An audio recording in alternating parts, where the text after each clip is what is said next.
one of the things I like to ask authors is, especially when they're at this stage, when they've had time away from something and then it's coming into the world. Yeah. And, in retrospect, when you look at the story that you've created with the Ghost Squad, do you think that there was a particular question that you were trying to answer through the process of creating that narrative? Yeah, I guess the question I really started with was, what if there was proof that the afterlife existed? What if there was proof that was actually scientific, not, just religious or whatever? What would happen to human society? What would happen to people's views of life, of death, of everything? It would kind of throw a massive spanner in the works, and so, because even though, a lot of, religions, of course, teach about the afterlife, but if you look at it, most of them don't say very much about it. Like, there's not much detail. It's because, we don't know, sort of thing. But there's not much detail. There's not real massive dogmas around it. And this is looking at afterlife ideas all around the world in different religious traditions. So, I was just thinking, imagine if there was something that actually did show that, but what would the effect be, and how would society function with that, So in my thing, there's 3 main afterlife markers where people will go to. Either there's one which is called post-embodied, which they call PEM for short, which means you go off to some afterlife where nobody actually knows much about it, and it's just they know they go there, but they kind of disappear off the radar, and that's the majority of the population. And then there's much smaller markers, which are what they call disembodied, or DEMS, which are kind of ghosts which get trapped in the dimensions between life and death. And then there's what they call re-embodied, which are, reincarnated people who are known as REMs. And they're the ones that most sort of sought after in terms of experimental subjects, because what they want to do is to try and get people to remember what the passage was between life and death before they became reincarnated and all that sort of thing. So it's a kind of, so I thought about, okay, I had to have some kind of plausible scenario for this to happen. And so that's when I sort of started thinking about the pulse and the way that electronics sort of get disrupted completely. But, this happened once before in the Victorian times, when a thing called the Carrington effect, which basically hit a massive solar flare hit the Earth, causing a big pulse. And the Victorian internet, as they call it, the telegraph system, was actually quite affected. And so they had things like, things bursting into flames, and also weirdly messages that kept coming even though the equipment was completely destroyed. And at the same time, you had the great interest in Victorian times in ghost stories, in spiritualism and stuff like that. So I thought, oh, this is perfect. This is so in this case, you've got this disturbance. And at the same time, there's been a series of earthquakes and stuff. So you've got a disturbance of earth and sky, and in the space, then you've got this thing that shows up. So, obviously it's all totally made up, but it, as with most speculative fiction, you have to make it seem plausible within the terms of the world that you've created. So I had to think about all those things, and I had to think about, okay, there's proof, but a lot of people don't want to believe it or don't want you to believe it. And so what happens when you've got these opposing groups? Yes, I mean, that's really kind of rich ground to kind of dig into. I mean, you may have already kind of answered this when you're talking about the Carrington effect, but was there a particular moment or something you came across just incidentally that really generated this light bulb moment for this particular story? Yeah, I guess it was. I don't know what it was.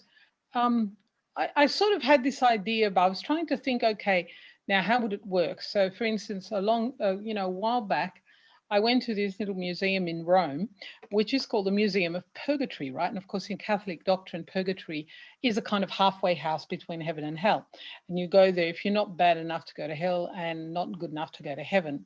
And you go through various ordeals and stuff. Anyway, this particular little museum, which is quite a weird little place, this priest in the 19th century had tried to show proof that purgatory existed. And he did that by there were burnt handprints on a piece of paper, supposedly people who had tried to send messages, because you can't send messages from heaven or hell. You can only send them from purgatory.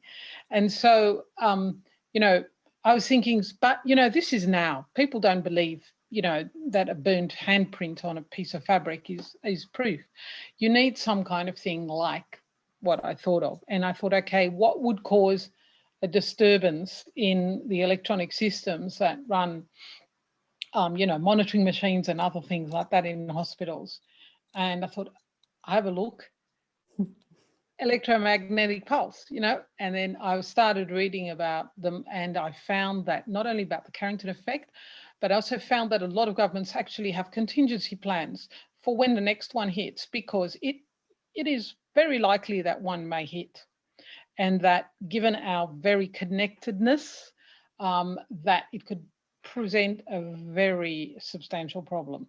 So unlike in Victorian times when it caused a problem with the telegraph, and it caused some amazing, apparently, both northern and southern lights, but it didn't cause anything else because there wasn't really electronics, whereas now it would be huge. And so I read stuff from both NASA and the British government have got documents about what they plan to do in the event of, an electromagnetic pulse. So I just felt this is really perfect. And then when I saw that the Carrington effect had happened around the same time that you started getting this big interest in, spiritualist seances and stuff, which were a big thing in the Victorian times, I thought, okay, this is sort of afterlife stuff, sort of ghosty stuff.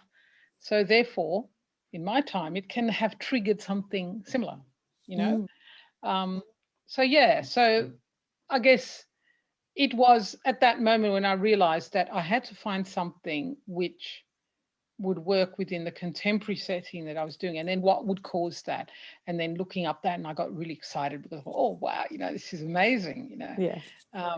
So everything sort of fell into place after that. I think that's wonderful. I think that research can be so fun. And I also wanted to ask you, that's the research that's very serious. NASA, yes, government right. Documents. Yes, that's very legit. I also wondered, did you do research insofar as, Kurt Russell movies, Minority Report, those kind of classic speculative stories that we have kind of absorbed into the consciousness? Did you dig into spec-fic kind of broadly and try and examine the genre itself as well as get that raw material for your story? Absolutely I did. And in fact, the novel also came out of a creative practice PhD, and so that was the creative part of it, but the academic part of it was all about afterlife fiction for young adults, because I discovered that there was a whole strand of speculative fiction that dealt with it, and that nobody had really talked about it before. And there was some fantastic writers working in that area. And yet I'd never read their books. And so those were really, really important to create just, a whole sort of background, if you like, to my thinking about it.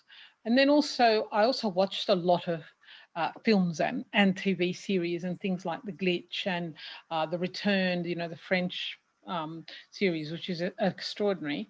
A whole lot of them, and even things like Lost and stuff, have some of the examples of that. So that was fun. That was good. I mean, imagine it was so much fun doing research, and reading all these great books and watching all these terrific TV series and films. So yes, it was very much a part of it. And I also, of course, read a lot of folklore, read a lot of stuff from religious and spiritual traditions and so on as well. So it was, you know, quite a big thing. But I had 3 years to do the PhD, which was fantastic because it meant I could do all that stuff to really develop the book in the very rich and complex way that I wanted to do.